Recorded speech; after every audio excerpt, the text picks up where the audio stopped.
दैव बोल रहा है, यानी भाग्य बोल रहा है। युवाओं, बेटा धरती पर पैर रखने के पहले अपने भाग्य पर विचार कर लेना। चमकता चेहरा,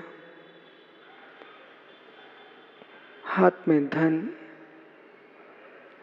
में धन और पूज्य कुल, इसको देख करके अहंकार मत करना। जितने ऊंचे होते जाओ उतना जमीन को देखते चलो। जितने ऊंचे होते जाओ उतना जमीन को देख के चलो।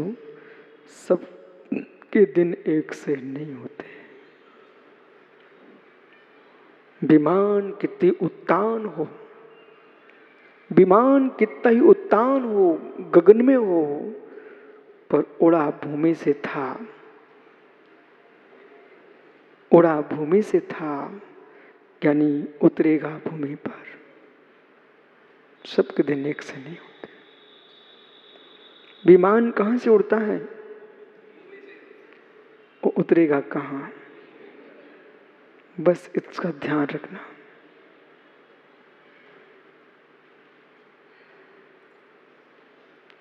इतना माहौल गंभीर क्यों हो रहा भाई?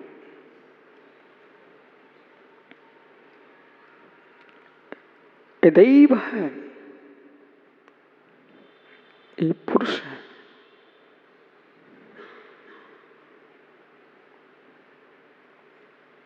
जो दैव को समझता है वो नहीं रो पाता, जो दैव को समझता वो नहीं हंस पाता।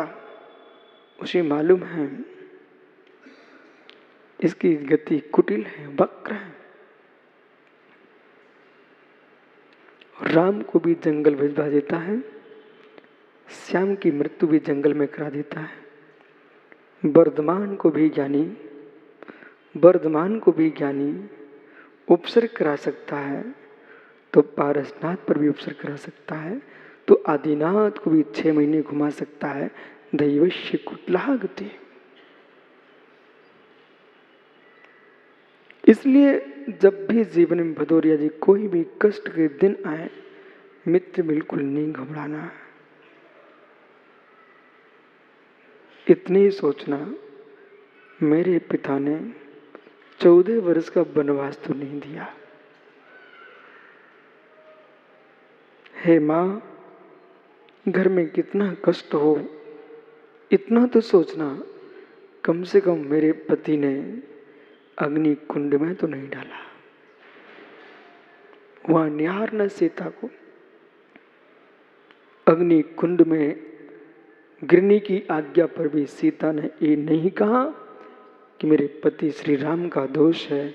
सीता ने यही कहा, ये मेरे कर्मों का ही दोष है। जानकी, यदि राम प्रसिद्ध हुए विश्व में तो तेरी प्रसिद्धि भी कम नहीं है।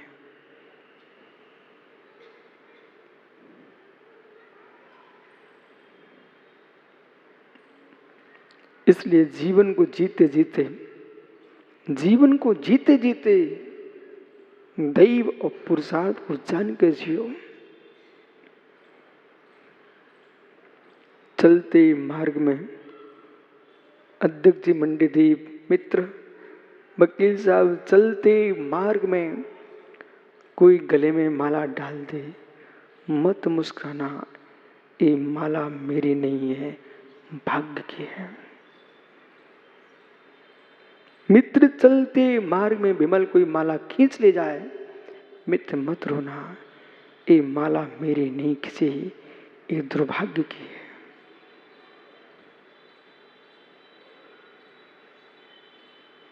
दुर्भाग्य की है।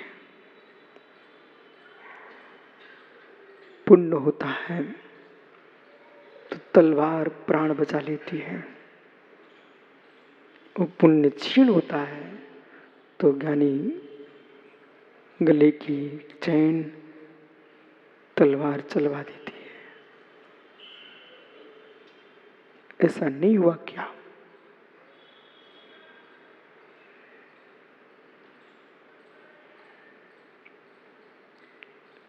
इसलिए जगत में किससे विश्वास? निज के दैव पर विश्वास करो, निज के पुरुषार्थ पर विश्वास करो, निज की विधि पर विश्वास करो, निज के भाग्य पर विश्वास करो। यही विधि है, यही भाग्य है, यही ब्रंच है, यही ईश्वर है, यही कृतांत है, यही कर्म है, यही मेरे मित्र दैव है।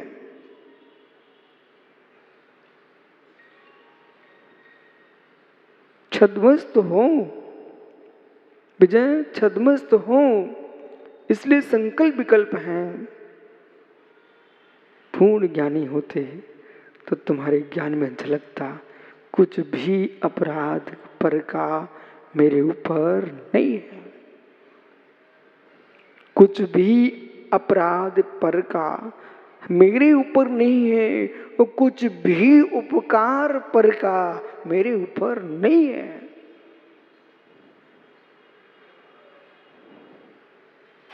नहीं आया समझ में? कुछ भी उपकार पर का मेरे ऊपर नहीं है, और कुछ भी अपकार पर का मेरे ऊपर नहीं है। मेरा भाग्य न होता तो भदौरिया जी, ये जैन समाज कोई थाली लगा के मुझे खिलाने नहीं जाती। विश्वास मानिए, जिनको विमल के घर में इतनी ताकत है, रोज 10-50 आदमी को खाना खिला सकता है, तब भी भिखारी से कहता आगे चलो। आपको लगता है ऐसा कि विमल को अंदर दया नहीं है, पर सत्य कुछ और गहरा है, सत्य और गहरा है राकेश, सत्य बहुत गहरा है कि देखने वाले यूं कहेंगे कि विमल दयाहीन आदमी है, भिखारी को दे नहीं सका, पर सत्य है कि भिखारी का भाग्य नहीं है कि उसके भाव को बदल देता।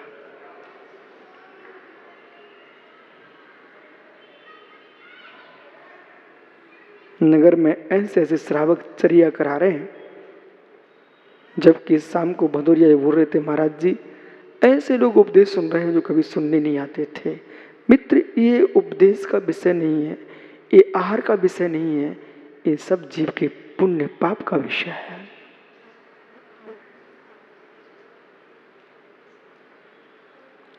इस बात को विश्वास करना, इस बात को गांठ बांध लेना, यदि सारस्वत बेटा तुम्हारा पुण्य तेज है तो तुम लोगों से दूर भगोगे, लोग तुम्हारे पास आएंगे। और पुण्य छीन है, तुम लोगों के पीछे दौड़ोगे, लोग तुमको छोड़ के भाग जाएंगे।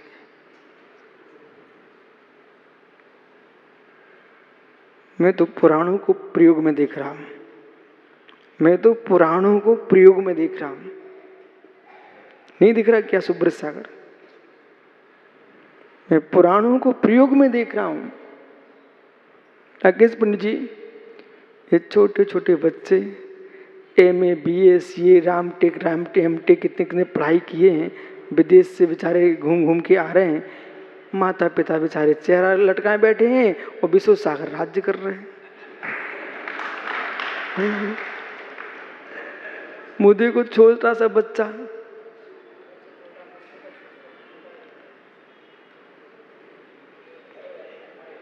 अभी माँ का दूध पीना तो बंद नहीं किया है, वो कह रहा मैं महाराज बनना है। एक कहाँ गया? देखो भदौरिया जी, ये दोनों भाई हैं, वो कह रहे हैं हमें महाराज बनना है।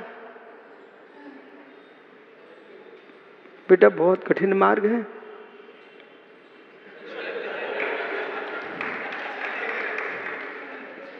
ये लीला है कि नाटक है, सत्य है?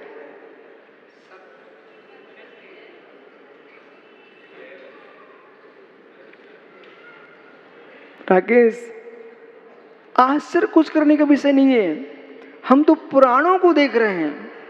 बैठ जाओ बेटा। बरांग चरित में लिखा, बरांग जा रहे थे जिस ओर जाएं, बहुत सारे सुबट खड़े हुए थे। बोले आप कौन? बोले स्वामी आपकी इंतजारी कर रहा था, हम आपके साथ रहना चाहते हैं। सुना, पढ़ा? राम जब जंगल गए थे, 3 गए थे साथ में, 3, राम लक्ष्मण सीता। राम जब जंगल गए थे ना, मात्र 3 गए थे, 3।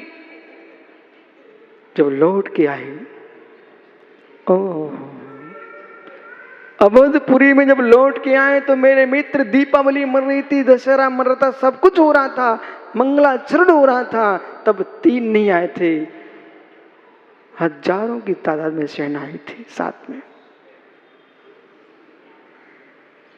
इसलिए राजवार्तिक कार्य की दृष्टि में, आज के विषय को गांठ मान के चलना, राजवार्तिक की कार्य की दृष्टि में मुझे लगता है कि आचार्य लोग लख लख के लिखते हैं, लख लख के ही लिखते हैं। लख लख के जो लिखा जाता है, लख लख के जो बोला जाता है, वो अंदर चला जाता है। राजवार्तिक ग्रंथ लिखते समय आचार्य अकलंग स्वामी, ऐसा लगता है जैसे अपन बगीचे में प्रवचन करते ना सुबह, ऐसे किसी बगीचे में बैठे हों। और नियोग देखो पंडित जी, सत्य है, बीरेंद्र पंडित जी आए क्या? बीरेंद्र पंडित जी, बीरेंद्र भैया आप स्वीकार क्यों नहीं कर लेते हो? न आपने सोचा था, मित्र यहां तक मैं कह सकता हूं, गुरु आचार्य विराग सागर ने नहीं सोचा होगा कि चैत्यालय को छोड़ करके एक प्रकार से चैत्यालय मंदिर की अपेक्षा से कीर्ति स्तंभ जंगल में है, बराबर है। बस स्टैंड का नाम लोग सुन करके सोचते चलो जा रहे हैं, दूर है, बहुत दूर है। लेकिन मित्र नियोग देखो, पूरे देश में नाम किसका चल रहा है? कीर्ति स्तंभ। आचार्य अकलंग स्वामी ऐसे किसी उपवन में बैठे होंगे जैसे कीर्ति स्तंभ के चारों देखो भदौरिया जी फूल खिले हुए। यदि हम समाधि और ज्योतिष के अनुसार देखें, ज्योतिष शास्त्र के अनुसार देखें, समाधि साधना की दृष्टि से देखें, तो ये स्थान समाधि के लिए सर्वोत्तम है। क्यों? जहां पर गुरु मूले जय सिद्धांत वर्षत घोषे मम भवतु सन्वितम मरणम। गुरु मूले, गुरु का मूल हो, यति निश्चय, यतियों का समूह हो, चैत्य सामने देखो जिनबिंब, सिद्धांत जिनवाणी। हे प्रभु, क्या जहां पर बरद सदघोषे और जिनवाणी का घोष चल रहा हो, प्रभु जब भी मेरी मृत्यु हो ऐसे स्थान पर हो जाए। गुरु का मूल हो, यतियों का समूह हो, चैत्य विराजमान हो और जिनवाणी का घोष हो रहा हो, प्रभु इससे सुंदर और स्थान क्या हो सकता है? अब बीरेंद्र भैया देखना मित्र, जब समाधि लेने का मन करे तो सूखे वृक्ष के नीचे समाधि नहीं ली जाती, उजड़े भवनों में समाधि नहीं ली जाती, रोते लोगों के सामने समाधि नहीं ली जाती। जहां उपवन खिला हो, आपने पूरे कीर्ति स्तंभ को उपवन बना दिया है, उपवन खिला हो, पुष्प खिले हों, अशोक का वृक्ष हो, अशोक के वृक्ष यहां पर, आम्र वृक्ष हो, क्षीर वृक्ष हो, कांटे वाले वृक्ष के नीचे कभी समाधि नहीं ली जाती।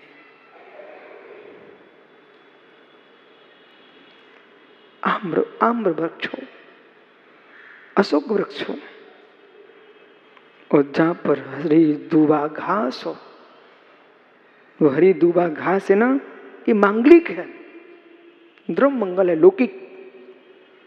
ऐसे स्थान पर, और मित्र पूरा वातावरण धर्ममय हो, ऐसे स्थान पर संलेखना की प्रतिज्ञा होती है, दीक्षा भी ऐसे स्थान पर होती है।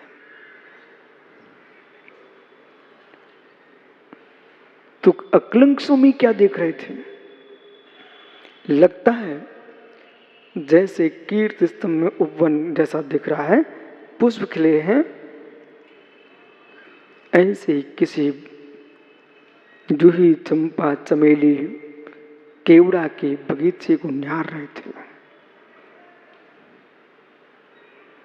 और देखते देखते क्या देखा, जब बोड़ी बंद होती है, ध्यान रखना दैव और पुरुषार्थ की व्याख्या चल रही है, भूल मत जाना। जब बाकलीवाल जी, नेमिचंद जी, मित्र जब पुष्प की बोड़ी बंद थी, अर्पित ठीक समय पे आया। बेटा सुनो ज्ञानी, पुष्प की बोड़ी बंद थी। पुष्प की बोड़ी समझते ना? पुष्प की बोड़ी बंद थी, तब नहीं था पता सुगंध कितनी है। पुष्प की बोड़ी बंद थी, तब नहीं था पता पुष्प में सुगंध कितनी है। संघात है।